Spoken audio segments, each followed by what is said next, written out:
So in this video I'm going to create a painting in my sketchbook, and I've got no idea what it's going to be like or what colours I'm going to use or anything, absolutely no idea.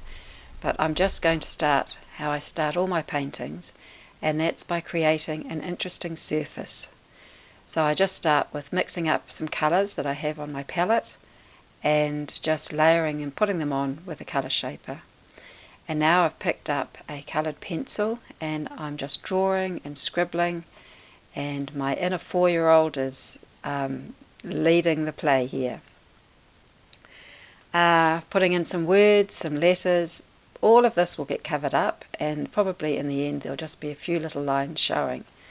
So it really doesn't matter what goes on, it's just building the surface. And now I'm adding in some little bits of collage, and these I'm just scattering around, and I know that I'm going to cover those up too, like I am here. So over the top I'm now going to sort of lighten the surface, but you can see already that there are some interesting textures, there's some variety of marks, there's a sort of a range of colours, warm and cool, and I've already got something to work from here. And now I'm going to introduce some pattern. So I'm just starting off with using some of the colours that I already see on the page. I see some pink, and so I started off with pink. And I'm just creating a bank of sort of stripes pattern here. And once again, I know that a lot of this will get covered up, but by having a few of them, each one is not precious. I can cover up one and I'll still have some pattern, and it just gives me options. So now I'm just sort of disrupting the edges, blurring them, smudging them a little bit.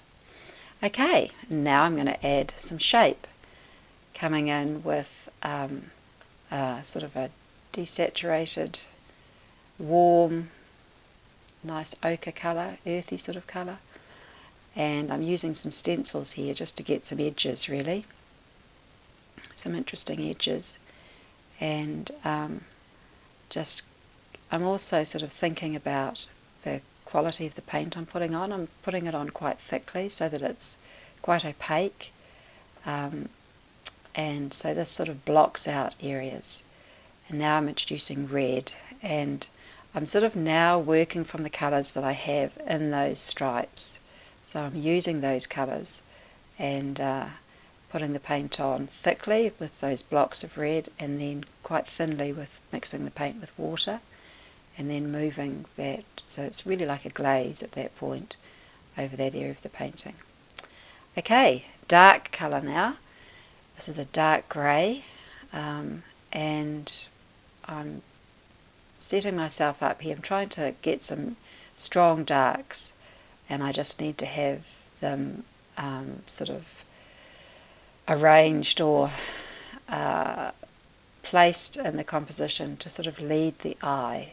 So I've got one on the left and one on the right, and as the viewer's eye is taken from the left to the right, they will also encounter everything in between. So that's a device to move the eye around. And once again, putting the paint on, disrupting the surface so I get some variation in thickness and transparency, and then putting it on with water.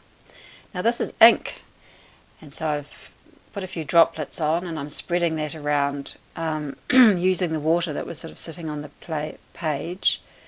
And just this is kind of being used a little bit like a glaze, but it's more intense in colour, and so you can see that it is transparent when you spread it around, but it's just the colour is more intense, and so it's quite useful for warming up a page or adding that hit of colour. Now I want some more dark, and this is a more desaturated colour, dark grey, and so I'm putting that around. And now, having put in a dark, now I'm going to sort of try and sort of clarify and find some edges with this light sort of off-white. So So I've got lots of colour, and now I'm thinking about the design. I'm thinking about finding shapes and just sort of defining edges and shapes here. Sharp edges and soft edges. Looking for differences, looking for interesting little shapes that appeal to me, really. So on the left hand side I've got lots of sort of square blocky shapes, and now I want to introduce a curve. So that's what I'm doing here.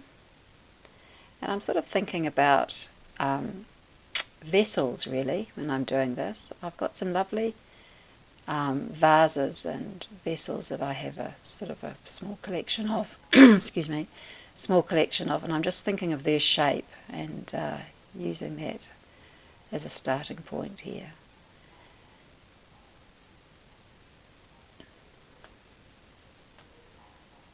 So just contrasting straight edges with curves,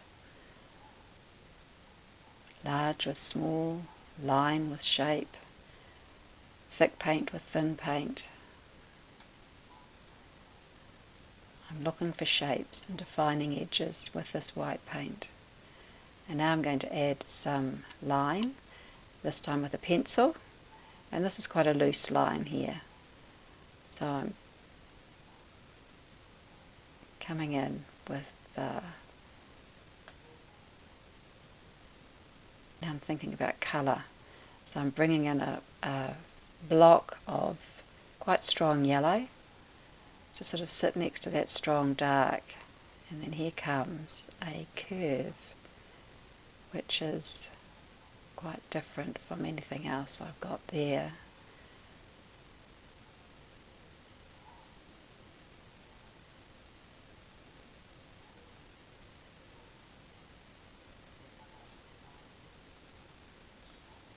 So I'm adding little details here, and decided to block that shape out a bit so that it's more different, and bringing in the green. I picked up that colour from the block of stripes, and you can see here the difference in paint on the surface, thick, thin. You can look right through to the underlayers, and all of the time building up this painting with layers and defining edges. And I wanted to have a big long shape.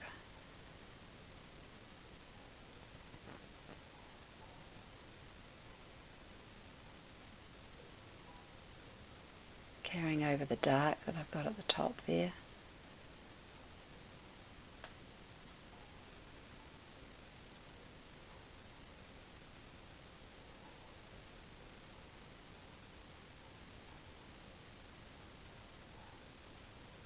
And just all the time deciding what it is that I like about this and what I want to accentuate.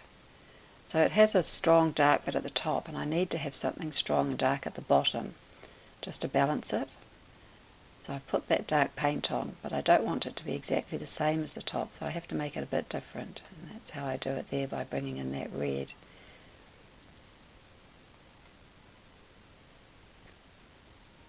Now I'm adding some words. This is what I like to do at the end of the painting, and this sort of says "Still Life" on a boat, because it kind of looks like a big boat to me. And then I just want to obliterate that a little bit so that it's not easily read. So you can see I've got sharp edges, soft edges, lots of differences going on, and quite happy with that. It was fun.